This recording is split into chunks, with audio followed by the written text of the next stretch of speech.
Dezembro de 1864. O Brasil vivia sob a aparente calmaria do Segundo Reinado. Mas nas fronteiras do Sul, uma tempestade geopolítica silenciosa estava prestes a rasgar o continente. No Paraguai, o ditador Solano Lopes alimentava ambições expansionistas agressivas, buscando uma saída para o mar e desafiando o equilíbrio de poder na região. A tensão explodiu quando forças paraguaias aprisionaram o navio brasileiro Marquês de Olinda, acendendo o estopim de uma guerra total e sem retorno. Sem qualquer aviso formal, as imponentes colunas do exército paraguaio cruzaram a fronteira brasileira, invadindo a província do Mato Grosso na base do fogo. Lopes acreditava em uma vitória rápida contra um império despreparado, mas a rede de comunicação brasileira falhou em alertar a capital a tempo. Vilarejos inteiros foram isolados e abandonados à própria sorte diante de uma força invasora esmagadora. Diante da audácia paraguaia, o governo do imperador Dom Pedro II emitiu uma resposta clara. O Brasil não aceitaria termos que não fossem a rendição absoluta de Lopes. Para enfrentar o inimigo comum, o Brasil, a Argentina e o Uruguai selaram o Pacto da Tríplice Aliança, unindo forças que antes eram rivais históricas. Nascia ali um núcleo de aço militar, determinado a lutar até o último cartucho pela dignidade nacional.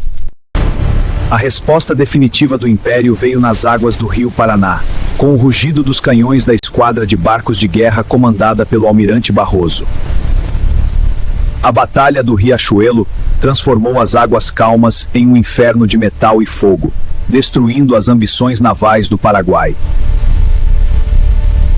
O Brasil assumiu o controle absoluto dos rios, isolando a fortaleza paraguaia em um duelo titânico. Percebendo que a guerra seria longa e custosa, o Império tomou uma atitude que mudaria a estrutura social do Brasil para sempre.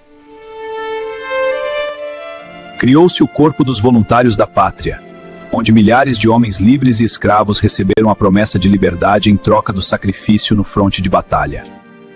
A farda imperial tornou-se, para muitos, um amuleto sagrado de emancipação e um pacto com o destino. Em maio de 1866, os exércitos colidiram nos pântanos de Tuiuti. Sob um sol escaldante e lama sufocante, começou o maior confronto terrestre da América do Sul. O exército inimigo atacou de surpresa com fúria cega, mas os aliados mantiveram suas posições atrás de trincheiras de terra improvisadas sob fogo de metralha. A carnificina foi sem precedentes, deixando milhares de corpos estendidos na lama cinzenta de Tuiuti. Mas o pior inimigo dos soldados não disparava balas. A cólera e a malária invadiram os acampamentos militares com uma força silenciosa e devastadora. Mais homens tombaram devido às doenças tropicais e à falta de saneamento do que pelos combates diretos, testando o limite absoluto da resistência humana. Os hospitais de campanha viraram cenários de horror, tingidos pelo sofrimento diário da juventude. À beira do colapso organizacional, o Império chamou o Marquês de Caxias para assumir o comando supremo das forças brasileiras. Com punho de ferro, Caxias reorganizou as linhas de suprimento, melhorou a saúde das tropas e planejou manobras geniais como a famosa Dezembrada. Ele transformou uma milícia desorganizada em uma máquina de guerra disciplinada e implacável. Desesperado e recuando para o interior, Solano Lopes tomou uma medida extrema que chocou o continente. Começou a armar crianças para o combate final.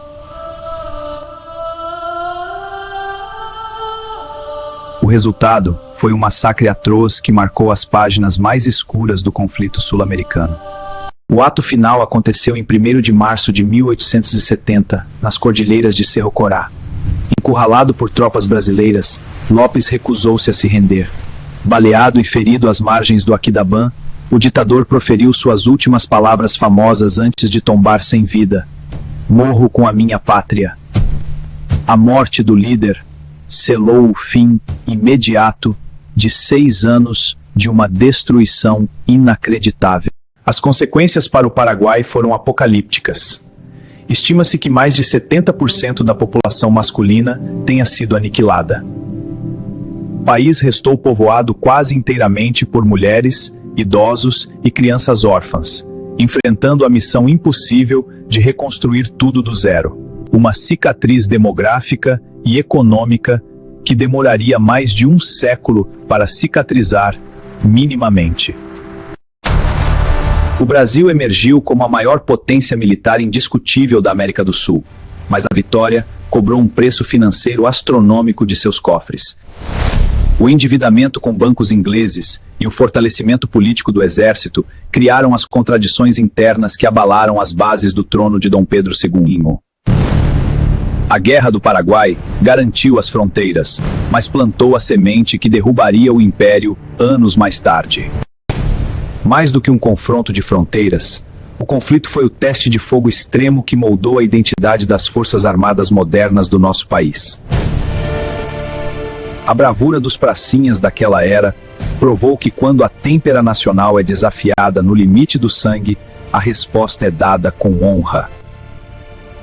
Eles escreveram com fogo suas trajetórias no panteão militar sul-americano.